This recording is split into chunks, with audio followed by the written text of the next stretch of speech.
আমি বনকর চমনিতে আসলাম, এটার একটু আগে ঈশান্ত নদীতে যাইতে এখানে একটা অ্যাক্সিডেন্ট হয়েছে। কিসের সঙ্গে হয়েছে আমি ঠিক করতে পারতেছি না। তারপর আমি এখান থেকে আগে গেছিলাম, যাওয়ার পরে দেখতে আসতে পেশেন্টটা পড়ে রয়েছে, রাস্তার মধ্যে কেউ ধরতে আসে না। তারপর আমি আমার সঙ্গে আরও দুজন আছে, তারা তো নিয়ে হসপিটালে নিয়ে আসছি অটো দিয়ে। তো অতটুকুই জানি না কিসের সাথে বাড়ি গেছে এটা। শুনতে আসছি একটা বোলারোর সঙ্গে গাড়ি গেছে। যে আহত হয়েছে কি বাইক চালক? হ্যাঁ, বাইক চালক। ঘটনাটা কোনখানে হয়েছে?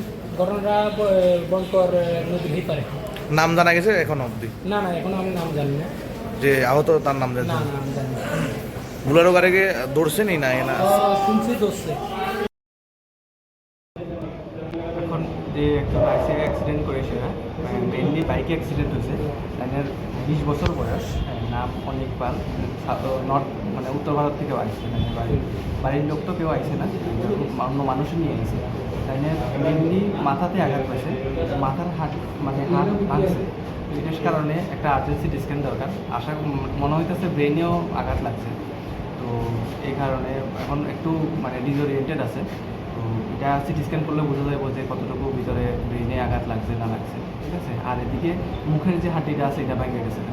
তো এটার কারণে প্রাইমারি এখন যে অ্যাক্টিভ ব্লিডিং আছে তো ব্লিডিংটা বন্ধ করা হয়েছে, আর বাকি ড্রেসিং করে সেটা জিবিতে রেফার দেওয়া হয়েছে, ঠিক আছে। বাড়ির লোকরাও খবর দেওয়া হয়েছে, বাড়ির লোক ওইখানে নদীর পার থেকে বাড়ির লোক জিবিতে যাবে একসঙ্গে।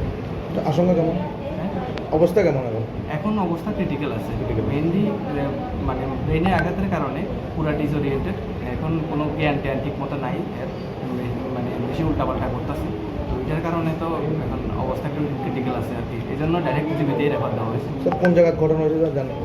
ঘটনাটা কোন জায়গা থেকে জানি না, মানুষে নিয়ে আসছে, কয়েকজন ছেলে আছে এখানে নিয়ে আসছে, বাড়ির লোক কেউ আইতে পারছে না, আর হেও ঠিক মতো করতে পারতেছে না। কিসে সংঘর্ষ হয়েছে এটা শুনছেন?